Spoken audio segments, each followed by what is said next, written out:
Randy Mosher joins me to discuss how your brain perceives beer. This is BeerSmith podcast number 322.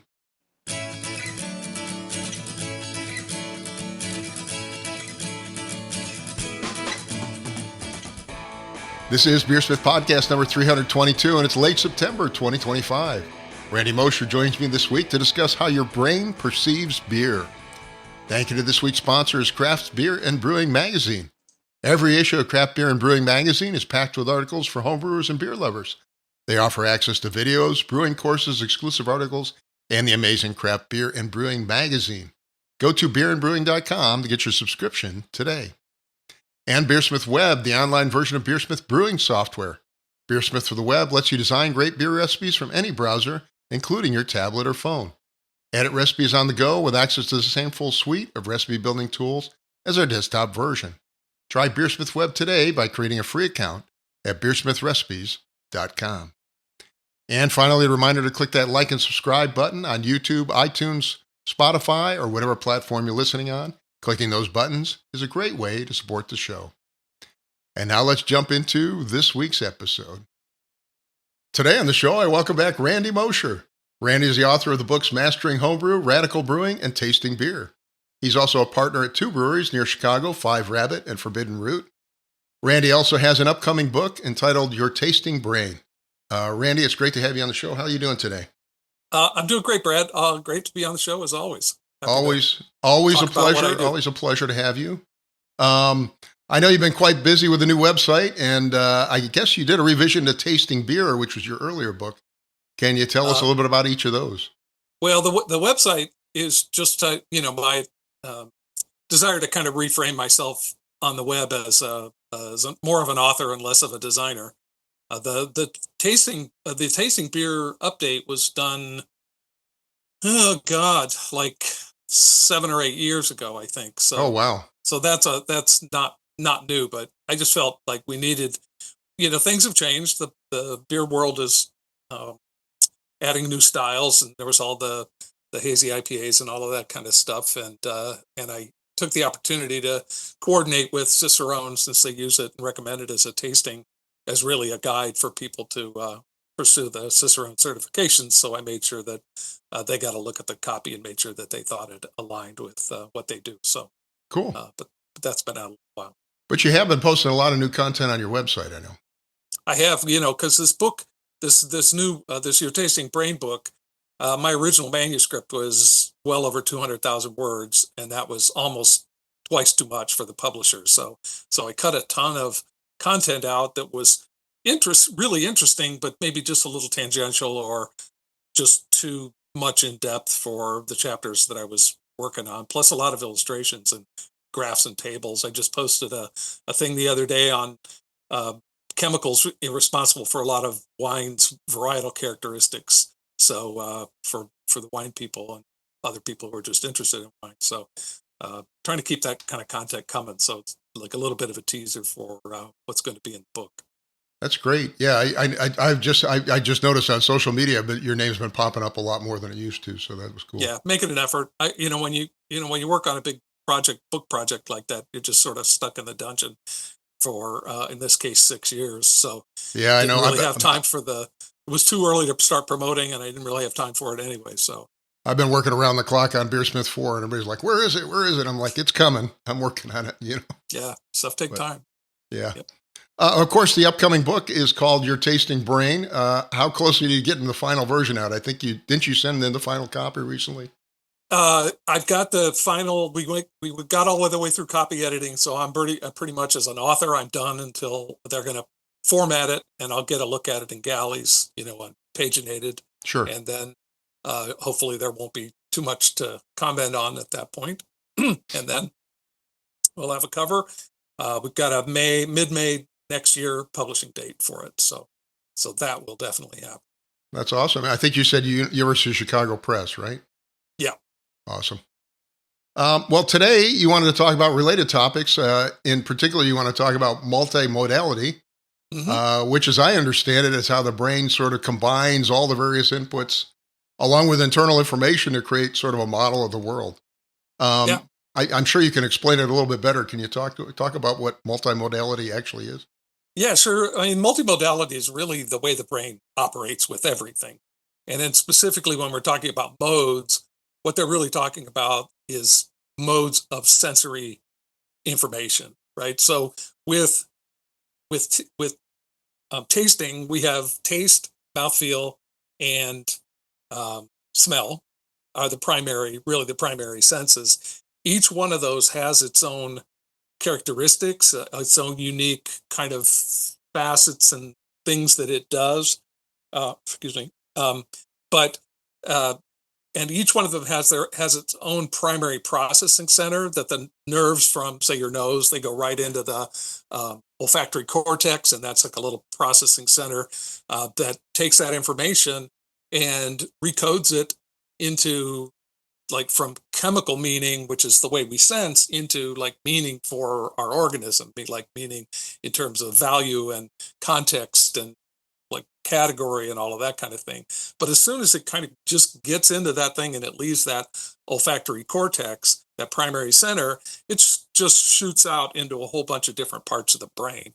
So it's going to the limbic region, it's going to the hippocampus, which is about memory, it's going to the amygdala, which is the house of pleasure and pain for us, and all, really all vertebrates. And then eventually it works its way up to the top of the brain, up, to this um, neocortex or cerebral cortex, which is our thinking brain. That humans have an especially big one. So there's that sort of architecture as it goes up, and all of those different parts of the brain are all sort of wired together. So I mean, but it's combining information as it goes, right? It's sort of distilling things down as it goes, right? Yeah, it's distilling. I mean, each like we have 400 olfactory receptors, and so when we smell something like a beer, which has 1,000 different chemicals in it, um, we're making this pattern of responses that's just almost hard to even calculate how complex it is. But the only thing the brain really uses that for is for recognition. Like when we look at a face, we don't make note of how big the eyes are, or where every little mole is, and be like every little detail. We don't really think about that. We just say, hey, that's my friend Joe there. And it's that way with aroma. So the brain tosses out a lot of that, the things that the nose actually uses to identify chemicals. Once the brain's got it and have figured out what they're actually sensing, then all that goes away because the brain can't use that. It's too complicated to process because it's just so many variables. It's just like it would be impossible to devote that much calculating resources in the brain.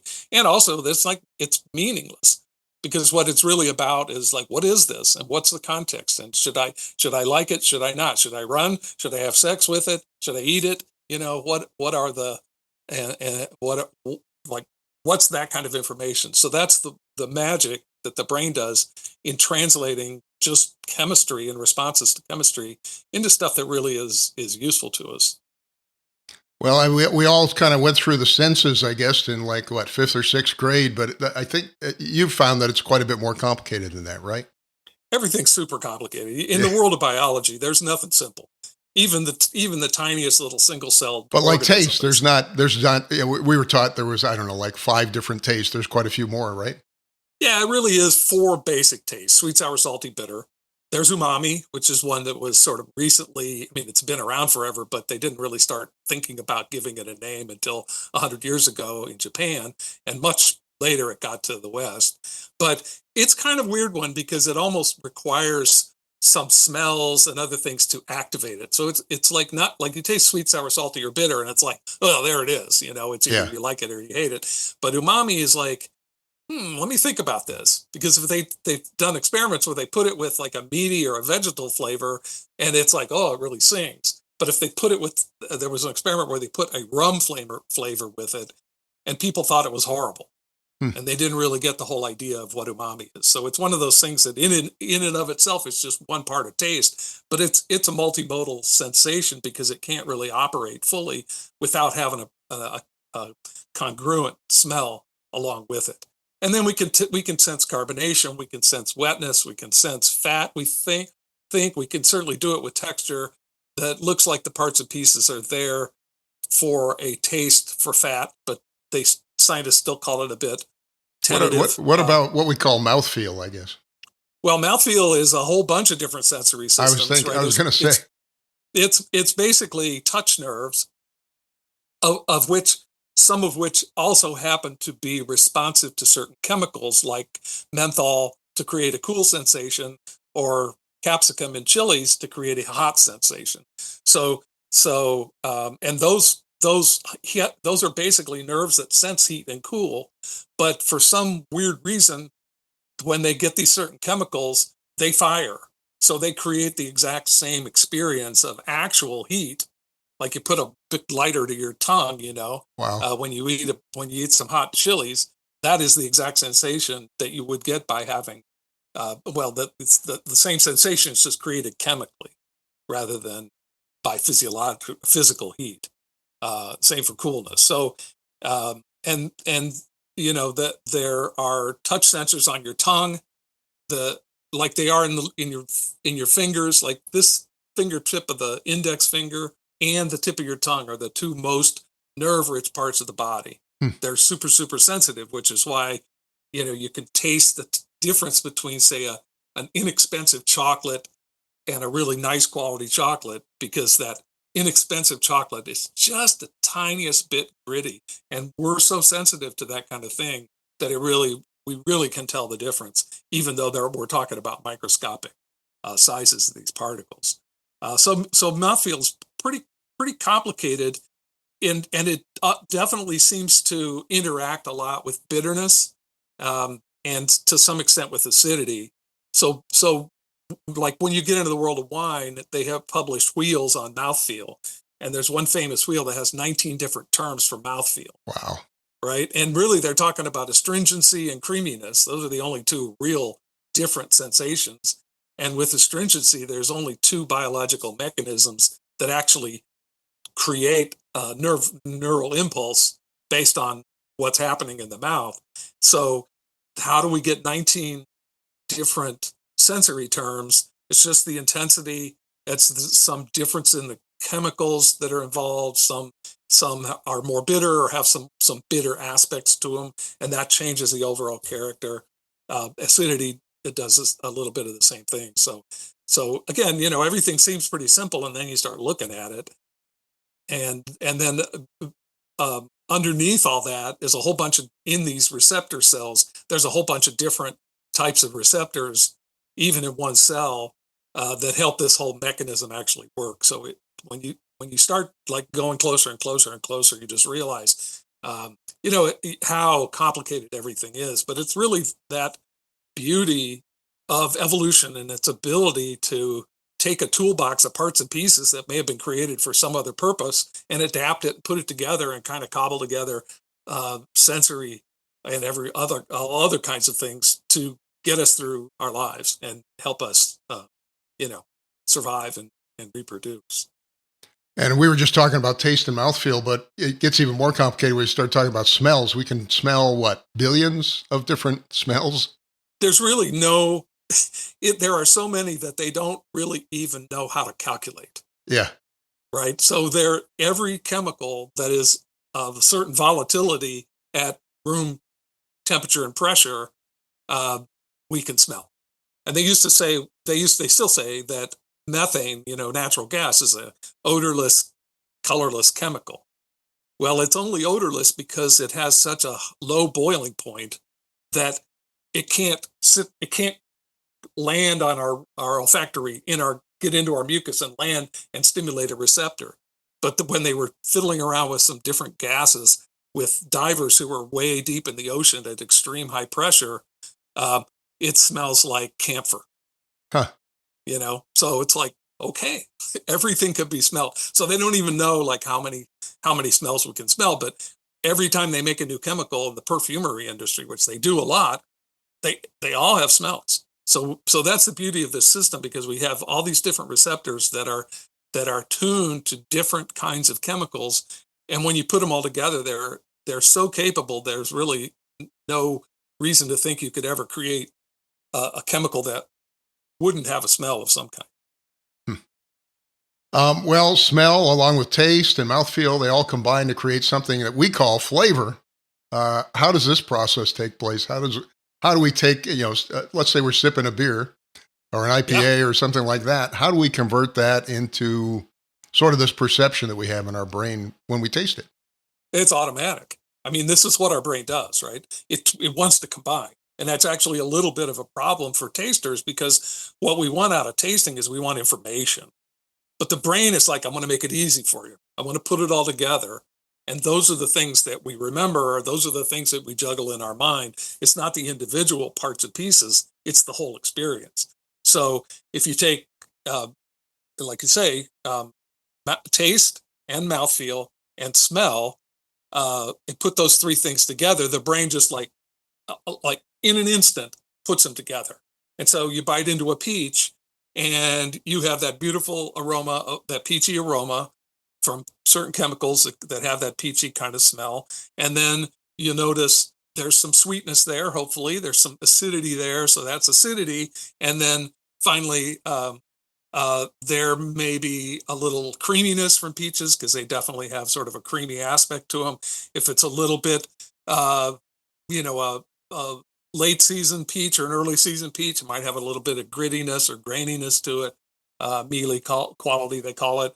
And so all of those things sort of get wrapped up together. And our definition of peach is not really based just on the aroma, it's based on this whole category or this whole combination of things and flavor. And the other thing that's really important and super important to remember from a taster point of view is retronasal smell. So this is the smell that happens when we've eaten something or drank something, and the odors are coming back up out of our throat and into our nose, and they're coming out backwards, and the olfactory receptors tell the brain which way the air is moving in there. And the brain switches into a different modality Hmm. that is more about familiarity. It's more about food specific things.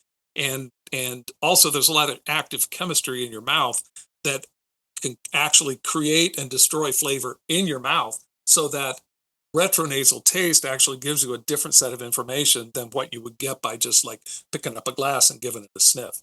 So it's super important to kind of make sure that as a taster, you always focus on that a little bit.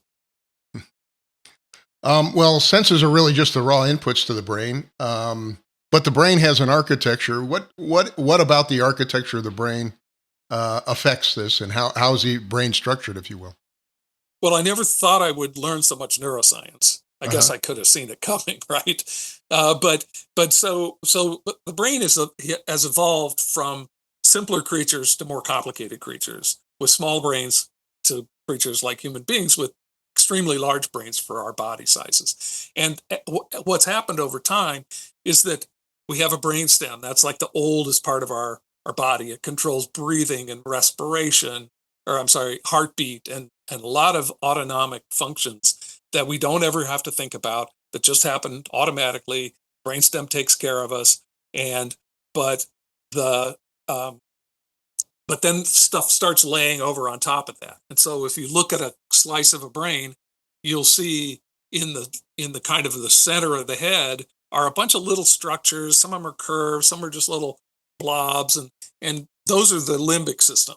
So that big curvy thing that kind of rides on top of everything just under the cortex, that's your hippocampus. It's like a file manager on a computer hard drive. It doesn't store the information, but it knows where everything is. Hmm. So it breaks it up into parts and pieces, shoots it out in different parts of the brain that are set up to basically be like the library bookshelves of our brain. And when we smell something that triggers a memory, the hippocampus is like, okay, I'm going to bring all this stuff back, and we're going to recreate the same experience that we experienced when we actually first smelled this thing. That's what's so like the thing that's so magical and weird about smell is this ability to do that. And so the hippocampus is all about memory. The amygdala is all about like hedonics, they call it, like or dislike. Um, then then there's a part of the brain just above that that does valuation, and it can value anything.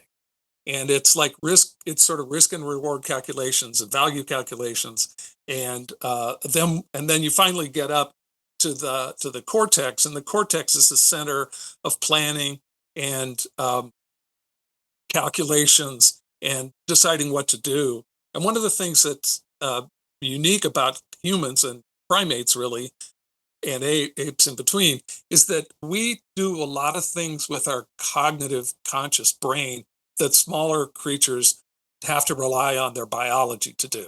Hmm. Like, for example, salt. Salt taste. Salt's critical for life. If you don't have enough salt, you will die. If you have too much salt, you will die. And so they think when humans started coming out of the forest a million years ago or whenever that was, and started running down prey in the grasslands, they couldn't wait until they were depleted of salt to find salt, right? Because Sure. now they're out in the middle of nowhere. They don't know where the salt is. So human beings actually will load up on salt before they go out and do those kinds of activities. And that's a strategy that we've developed. And so one of our salt sensing, cellular salt sensing systems is actually evolutionarily on its way out, because we don't use it that much anymore. We don't depend on it. That appetitive system, they call it. So the other really important thing to remember about the architecture of the brain is that it's not just one-way traffic where things flow from the bottom up, from the sensory side up into higher and higher levels. Programming from those higher levels works its way back down. So at every level, there's sort of these loops of information up and programming down. So that brainstem, for example, the brainstem makes the call when you put something in your mouth and you taste it. If you don't like it or you like it, your brainstem makes that call.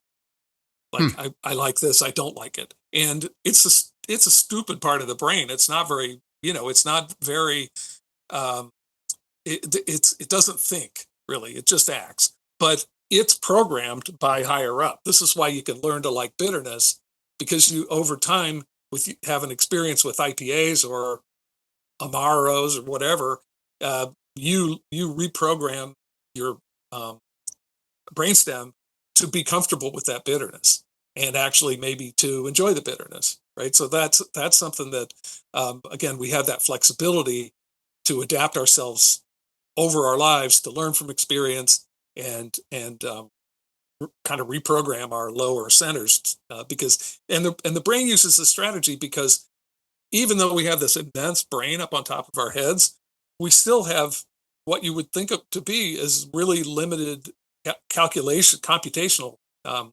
capabilities. And we're busy with it all the time. Like, that thing really gets used. And so if you have to go run into the cognitive brain for every little thing, it's really inefficient and it takes a long time. And if you can pre-program that down at the lower levels, so you can have instantaneous responses, like the brainstem. If you put something down your throat, like something crazy bitter, your brainstem will like make you cough it out before you're even aware of what's happening, right? Because the brainstem's connected to the motor systems, right? And it can drive that extreme rejection behavior like right now in milliseconds. So you don't even have to think about it. So it's really just like, it's pretty genius. It's a really great way to organize an organism, because it really gives you the best of both worlds. We can calculate and have this computation going on up in our upper brain, but then we can download it into the parts of the brain that are much closer to the world in terms of sensations and input. And so uh, we get a lot of rapid action, but it's well informed by our higher brain. So, I mean, that's how you deal with this limited computational capacity, I guess. But as you point on, a lot of times there's one thing going on in the conscious part of our head while we're doing something else. Like, I mean, a good example might be driving down the road or something, which is a Totally. fairly complex task, right? Yeah, absolutely. Yeah, I mean, we do that all the time. That's like we kind of engage. You were talking about earlier that the brain builds this model, and I think people generally call it the big model of everything. Uh huh. And so one of the things that we do, because again, if we had to look at every scene as if we just laid eyes on it for the first time to figure out where we are and what's going on and what's happening and what's appropriate and what should be going and what goes with what, all that stuff is really complicated. But if we can load it all up into a sort of a mental construct that's this model of everything, then we can rely on that. And most of the time it's right. but we get into trouble. Like, for example, we've got in the city of Chicago, the turn arrows go before the green. Sure. But in the city of Evanston, which is just the nearest suburb to me, the the left turn signals go after the green. So I find myself sitting at a green light and people are honking at me because because my model says, oh, the turn arrow should be coming before, but when it comes after, like that's part of my model that's not quite right. And we can really get ourselves in bad trouble. A lot of airplane accidents, like a lot of really serious things happen when we rely maybe too much on that model and don't pay adequate attention to what's really happening in the actual world. So it's something about trying to keep always trying to be in the present and not overly rely on that model to the point where we're ignoring stuff. So how do all these models, if you will, play into our sense of taste and our final overall perception when we're tasting a beer, for example?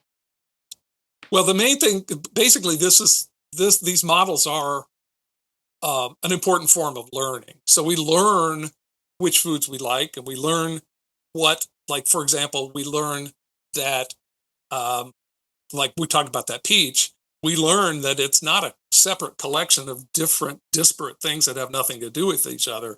We know that in a peach, there is some sweet taste, there is some sour taste, there is some mouthfeel element, and there are particular aromas, and you put them all together and you get peach. Now, this is really important if you're making things, if you're being a creative, a flavor creator, to understand that this is how human beings actually interpret all this stuff. So you can't recreate a peach beer if you don't have the right amount of acidity, for example, and Sure. sort of sweet characteristics. But um, so the term for the well the things that go together, they call congruent, right? So these are things that are expected, that we have learned over our experience, that generally go together, like vanilla and chocolate, say, right? Vanilla and chocolate don't have anything to do with each other chemically. They're separate chemicals. They don't really share a lot of molecules until you actually put vanilla in it. But if you put vanilla and chocolate together, you kind of get this vanilla ice cream thing going. And we've learned that association, and so that's why that's part of our model now, and which is why when you present people sometimes with things that are a little too far outside of their comfort zone, that is outside of what their model expects to find, then they really have a hard time, because incongruence, dissonance, is a really tough thing for the brain, and we tend to perceive that as pretty unpleasant. And so, like, the lesson for flavor creators there is that you can push people a little bit, because people do like novelty and they like a little bit of a thrill. But if you push them too far, they're going to just like shut down, and they're not going to have a great experience. Now, maybe if you're going to a super high end restaurant and you're paying $1,000 a meal, you're going to be a little more flexible than when you're going to your local brew pub and getting a burger, you know. So it's really about context and what the mind frame is going into these things. Well, I'm thinking like homebrew con, where often we get, really exotic beers, like, something that tastes like apple pie or Right, some kind of dessert I or something, remember a right? guacamole beer. Guacamole beer, or there was another one that was, I think it was like clam chowder or something, right? Yeah, But chili beer, or yeah, not chili. so you taste these unusual things, and they are innovative and they are incredible in a lot of ways, that somebody's able to pack all that flavor into it. But at the same time, it's like, I don't think I want to drink like 2 or 3 pints of one of those. Well, yeah, because I mean, they're sort of an entertaining novelty, but they're just so far outside of what our experience is and what our like what we've learned to enjoy about beer, that Forbidden Root, we try and live on that edge a little bit. Sure, I think everybody And does, because it's, as you know, it's very competitive now in the craft beer industry.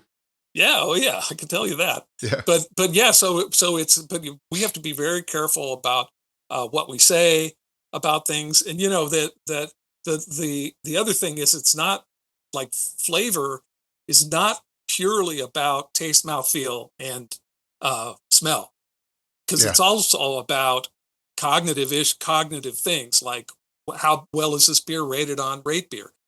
Did it score well on some other site?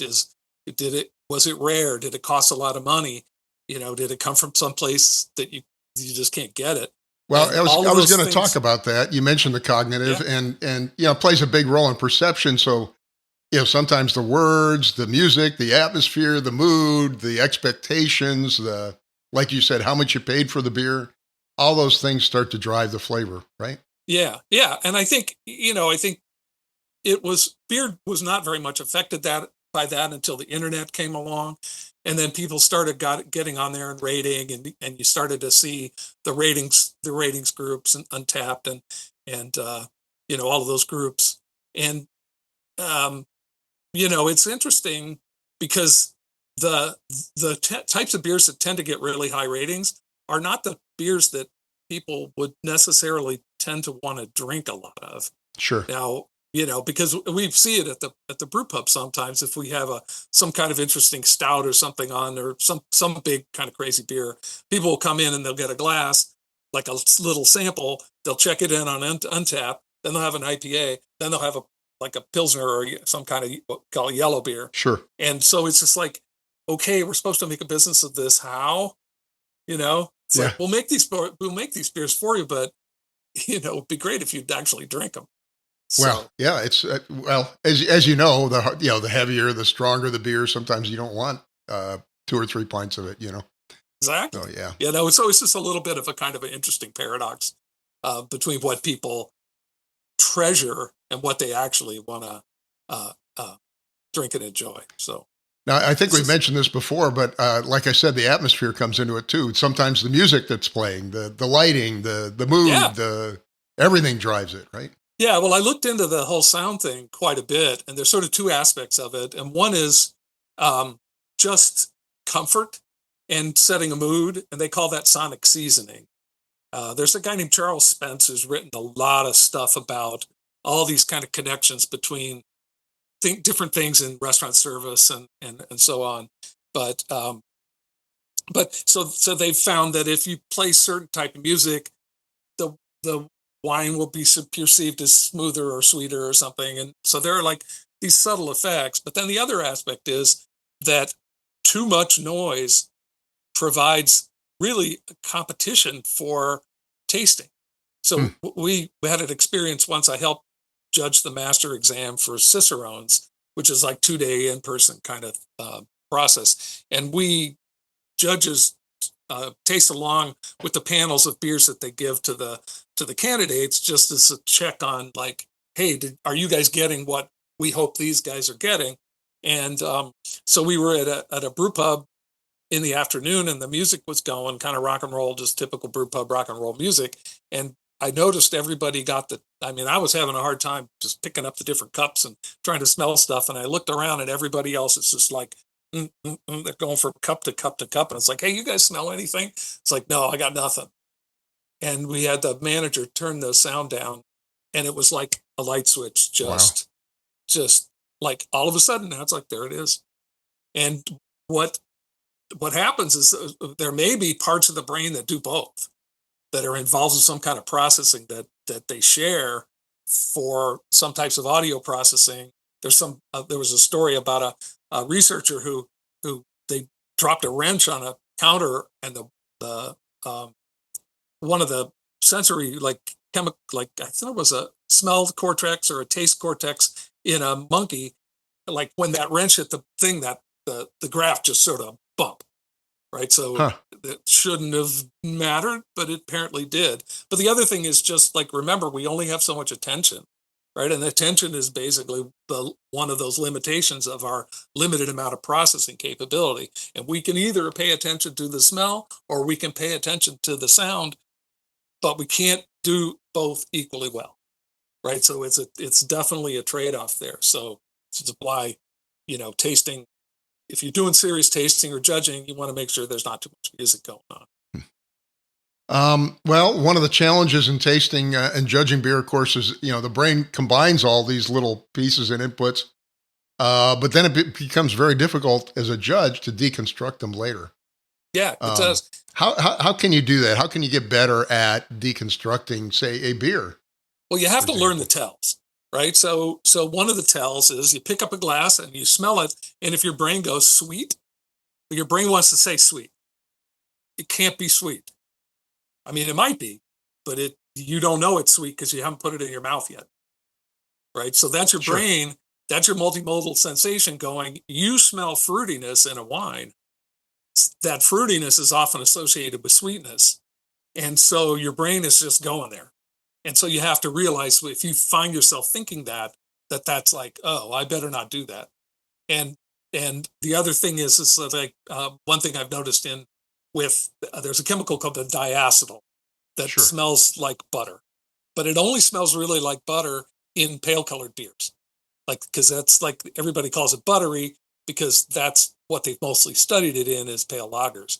But when you put it in a dark beer, it really doesn't smell that buttery. What it smells like is pastry Hmm. or cake, right? So if I pick up a beer and my brain has got all of a sudden like this mental image of some dessert in it, I catch myself and I say, aha, that's my tell for diacetyl in a darker beer. And so what I end up doing is like now I've got my focus on the diacetyl because I know it's there.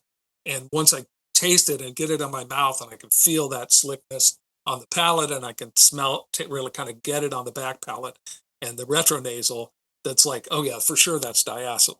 But I wasn't looking for it because I just picked it up and smelled it and I went to cake. I didn't go to butter. But of course, what's in cake? There's butter in cake. So, again, learned associations. So you got to just kind of learn them. It just takes experience. That's why you can't just read a book and be a great taster. It's really, you got to confront that, just you and the glass and maybe a little information. But you can actually, they've done studies too that if you go off and learn all the professional vocabulary terms, Sure. it's going to be really hard for you to just let your brain say whatever it wants to say. Because if you, and I did this myself, I always heard that acetaldehyde, which is a product of like unfinished fermentation Right. generally, that it's supposed to smell like green apples. Sure. Of course, so my brain in my brain, green apples is Jolly Rancher candy, Uh-huh. right? And so for years, I'm like, I can't get acetaldehyde. I'm just not getting it. Got getting it. And then one day, in my mind, I saw like smelled something smelled something that had diacetyl in it. Sit Acetaldehyde in down. it. I think maybe, but it smelled like rotting apples on the bottom side of a lawnmower that just run over wet grass, right? Because it's an aldehyde, and aldehydes are famously grassy. So there's this grassy, greasy aspect to it. So that for me was like the aha moment. And of course, it smells like a flower shop. It smells like pumpkin guts. It smells like latex paint. So, as the wine writer Jancis Robinson said in her How to Taste book, um, if for you a certain wine reminds you of fresh tennis balls, go with it, right? But then you want to learn like what that actual odor is and where it comes from. Like how did it get in the wine and what do they call it in the wine world? So that's sort of a two-part thing. If you go too far into the learning the proper names, you're going to lose that sort of innocence that of approaching it without a lot of preconceptions every time. Um, and just let your brain blurt out some stupid thing that happens to always be right. Yeah. I obviously, if you're working with an experienced judge, that helps a lot too, you know. That's why judging is so Yeah. great because it's like you could think you're going to be focused on tasting, but are you going to do like 8 hours of it in a day on your own? No, you're not. You're going to do a little here, a little there. You're going to be a bar. There's noise. You're not going to pay attention. Your girlfriend's there or whatever, you know. So judging is like, first of all, it's just focus and you got a task and you don't want to let the brewers down, right? Because so you put a lot of effort into that. And then also, like you said, if you're the only person at the table not smelling diacetyl, um, maybe you're not a very good diacetyl smeller. I mean, because they Yeah. do have Yeah. weaknesses, right? And then also just to learn what the terms are and where to expect it and how they manifest, because they do smell different in different kinds of beers. So there's that too. Yeah. So lots of Well, good reasons to judge beer. You sent me a note about what you called the really weird stuff. Can you give us a few examples of things we really wouldn't expect that affect our tasting experience? Yeah, well, this is the strange world of what they call multimodal associations, right? So it's part of this whole multimodality. It's part of the this world that we build inside of our brains. But one of the really most incredible things, well, first of all, like we have these expectations, and like color and food are super important. And they found if they take white wine and put some red color in it and give that to wine students, um, they're going to find all kind of red wine flavors in a white wine. Oh, really? Yeah, that's like a famous experiment from 20, 30 years ago when they got in France, where they like just colored white wine. And then, of course, for everybody, it was just like, oh, well, we're going to find bramble and blackberry and currant and the stuff in there, even though it's not there. So we're very, very suggestible, and the eyes are so important, right? And so that again, a great example of multimodality when you put flavor together with color, the visual thing. Um, and, I urge people that are judging or tasting critically not to pay too much attention to what your eyes see in a beer, because there's not much you can learn. But you can learn like the head retention is important. You can learn if the glass is clean. Uh, you can learn if it's hazy or not hazy, and whether that's appropriate for the style or not. And but there's like in terms of the color, there's endless ways to make a beer amber colored. Sure. There's and each way you do it creates a different flavor profile. So if you try and really rely on what you're seeing, you're going to miss half of the story, because it really is all about what happens, in the nose and in the mouth, because each type of malt has different very, very dramatically different sensory characteristics. So if you make an amber beer with crystal malt as opposed with Munich, it's going to give you utterly completely different type of flavors.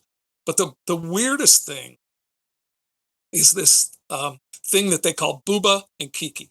So Okay. these are just nonsense names, but the scientists call this a neuro-linguistic axis, which means that somewhere in our cognitive brain is a little region that has um, on one end Booba and on one end Kiki, and the things that we experience, whether they're smells or colors or shapes or sounds, we put them we categorize them on this continuum. So Booba sounds, and they call it neurolinguistic. So I think they feel maybe that the origins of this are more in sound and language than in anything else. So if like I always look at the example of animal sounds. So animal sounds that are communicating sounds when the animals are talking to each other, and mothers are soothing their babies, and elephants are calling each other. They tend to be low, soft, round, kind of, you know, who's a good boy, right? Yeah. That's a completely booba phrase. And Okay. babies are 100% booba, because they can't even appreciate Kiki until their brains are maybe 4 or 5 years old, because they don't have that part of their brain that would even enable them, because it's cognitive, and the cognitive brain is what develops last in children. Okay. And so the Kiki, if you think about like animal alarm calls, you know, cackles and peeps and High frequencies too. Yeah. barks and high frequencies and stuff. So I think that may be the the original origins of it, is going back, and I don't know that that's settled science or not, but for me that's kind of what makes sense. But the weird thing is that it extends to a whole bunch of other things. And one of the things Charles Spence and his colleagues did was really, and I urge people to look up Charles Spence and look up some of these articles, because they're very readable. Most of them are open access. You don't really have, they're not locked behind the paywall or anything. There's a ton of them, and they're really fascinating. He gets into like, does umami taste better on an airplane, and like all kinds of crazy stuff. And he thinks it does. But so Booba, in dining, Booba is like the shape of the cake, right? So they found that when they made a piece of cake that was round, as opposed to like, or some dish that was arranged in circular patterns rather than triangular patterns, that the food tasted softer and smoother to people. and they found that when you put a piece of cheesecake on a plate, that it will taste sweeter on a white plate than it will on a black plate. Hmm. It will taste sweeter on a round plate than on a square plate. Because a square plate's kiki and a round plate is booba. And sweet is booba. Acid is kiki. Bitter is kiki. So Right? I mean, just for example, but is this why some people really don't like IPAs? Well, that's a whole other thing, really. Yeah. And you know what? And again, I found a real surprising thing for that is that in a logical world, you might expect that people who like IPA, outside of just like learning to like IPAs, Sure. is that you would think that maybe people who like IPAs are maybe just a bit less sensitive to bitterness, so that the bitterness is just not going to bother them that much, right? That does make sense. I mean, But it'd be similar with hot foods. I yeah, actually enjoy hot foods even more than my wife, but yeah, yet she was raised with a lot of hot foods. yeah. But the reality is that on average, people who like IPAs tend to be more sensitive bitter tasters. They Hmm. sort of fall into what scientists call the super taster category, which is not exactly what it sounds like, but just people who are a little more sensitive to bitterness. But what they are is they have a higher propensity for novelty seeking, Hmm. right? So the more bitter, the better, because bitter is more of an like novelty. One aspect of novelty is extremeness, right? So that bitter flavor is just a more extreme, intense sensation, and people who are novelty seeking tend to go for that. And because again, on average, um, novelty seeking is more of a male characteristic than it is a female characteristic. That's why they think um, the preference for IPAs tends to be a bit more of a male thing. Now, Hmm. again, I know plenty of women who really like IPAs, so it's not Yeah, black and white. It's very much, it's but not on an on all thing, average, obviously. on average, it's that. So that's like why so much importance is put in the commercial industry, really on packaging design, things like that. That like to make sure that the signals are right and that they're communicating the right thing about the product. That's not uh, creating some dissonance that's not resolvable. Sure. I think the weirdest thing. Somebody did a study where they looked at Senate candidates, right? And so they categorized their names like Bob, Joe, names like that are booba names, Sure. and Nick, Jack, names like that are kiki names, right? So then they looked at their names and then they matched those against the shapes of their faces.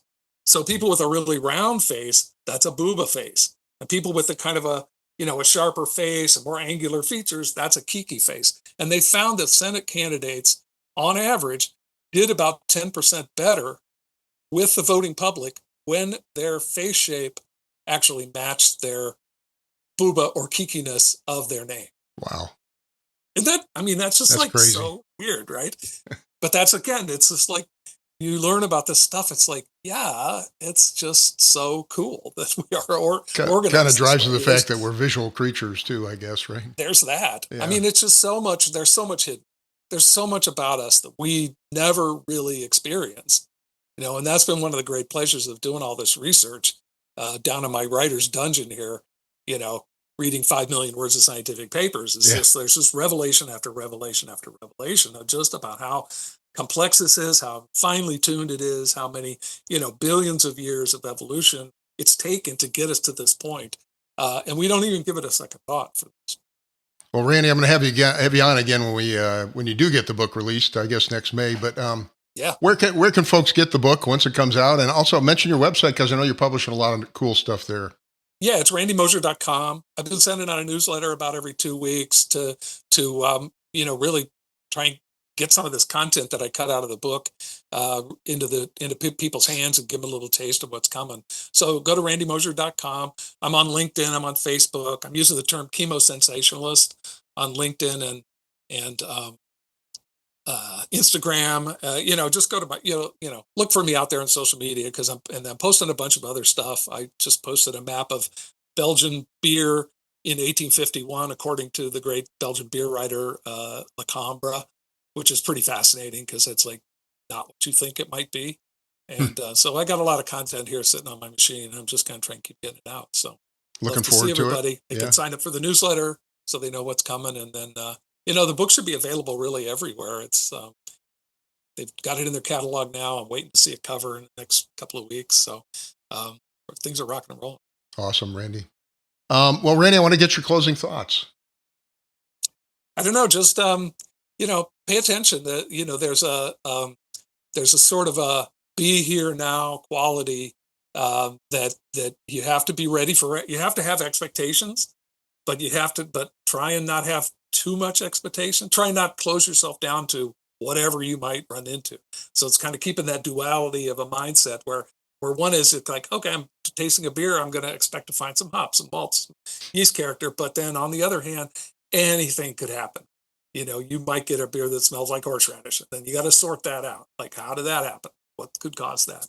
So, uh, that's proper mindset. And get out and judge some homebrew. Best advice I can give. I used to give it to Budweiser distributors if they wanted to be better beer experts. So, well, Randy, it's always a pleasure to have you on. Thanks again for coming today, Randy. Yeah, my pleasure. Thanks so much for having me. I really appreciate it. My guest today, Mr. Randy Mosher, author of Mastering Homebrew, Radical Brewing, Tasting Beer, and of course his upcoming book, Your Tasting Brain. Thanks again, Randy. Thanks, Brad. Well, a big thank you to Randy Mosher for joining me this week. Thanks also to Craft Beer and Brewing Magazine.